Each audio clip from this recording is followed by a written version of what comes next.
안녕하세요. 종교평화연구원장 이병두입니다. 오늘은 다른 날보다 아침 일정이 늦어져서 9시 반이 지났습니다.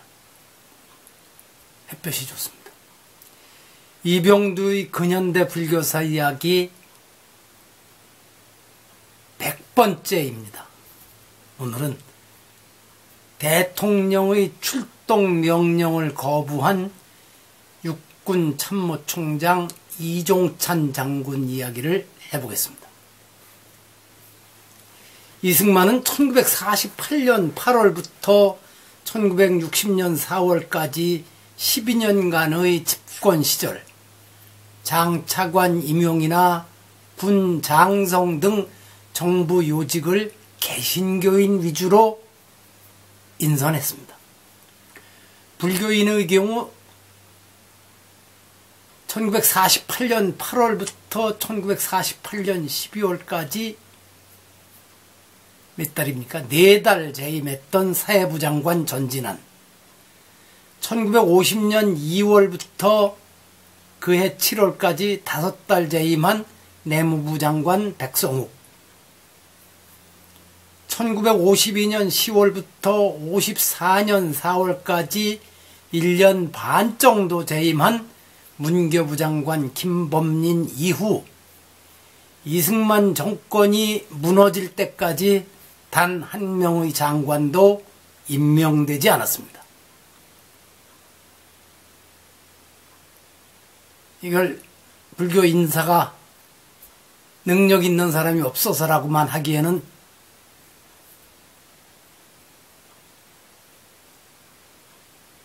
좀 그렇죠.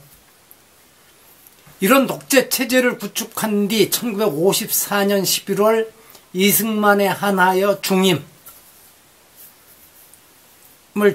중임 제한을 철폐하는 이른바 4.4.5입 개헌안을 강행 통과시켜 종신 집권을 기도하였습니다. 그런데 당시 이승만의 전행에 제동을 건 고위 공직자가 있었습니다. 국회에서 선출하는 방식으로는 재집권이 어렵다고 여긴 이승만은 부산 피난 시절인 1952년에 대통령 직선제 개헌을 관철시켜 장기 집권의 길을 열고자 하였습니다.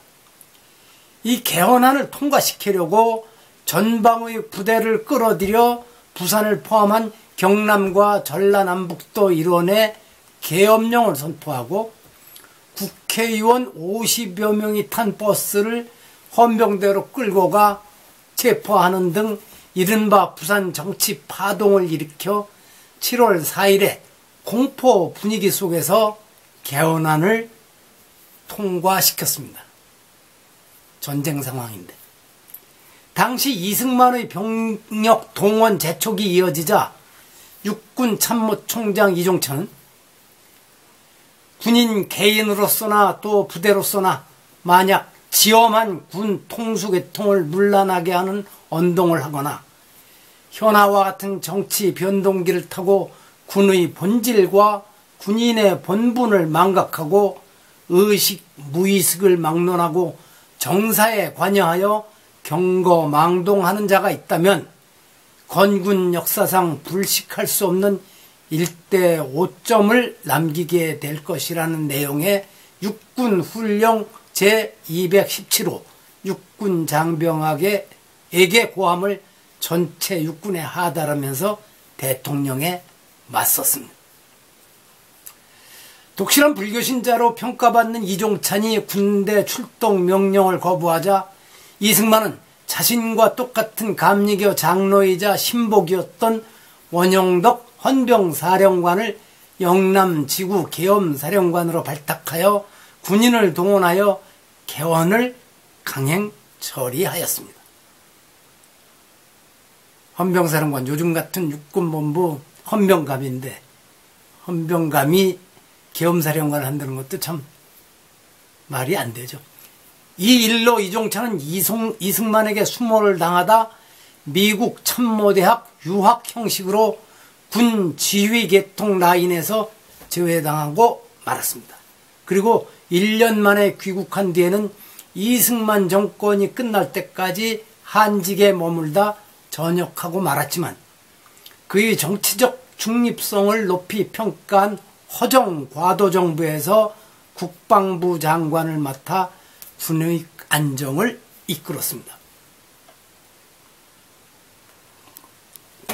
이종찬은 할아버지 이하영과 아버지 이규원이 악명 높은 친일파이고 본인도 일본 육사를 나와 태평양 전쟁에 참전한 전력이 있어서 친일파라는 비판에서 자유로울 수 없었습니다.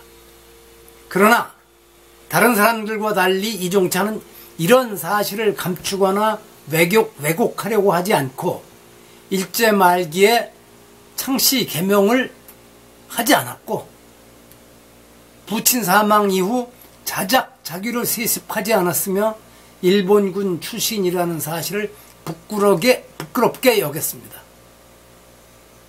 드문 경우죠. 할아버지 아버지가 철저한 친일파였는데 본인은 창씨 개명을 하지 않고 자기도 물려받지 않았던. 왼쪽 사진은 이종찬이 육군 전 부대에 보낸 훈령 육군 장병에게 호함이고 오른쪽 사진은 1952년 이종찬이 미 8군 사령관 제임스 벤플리트와 함께 미국의 훈련을 받으러 가는 한국군 장교를 격려하는 장면입니다. 1952년의 이종찬과 1979년 12월의 정승화, 군의 정치 중립을 지키려 했던 두 참모총장이 독실한 불교인이었다는 사실이 다행입니다. 여기서 한마디 덧붙이면 정승화는 독실한 불교인이었었는데 나중에 12.12 사태를 겪고 옥고를 치르고 이런 과정에서 공을 들인 어느 천주교 신부에 이끌려 결국 천주교인이 되어서 살다가 세상을 떠났다고 합니다. 자, 오늘 100번째 이야기를 여기서 마칩니다. 들어주셔서 감사합니다.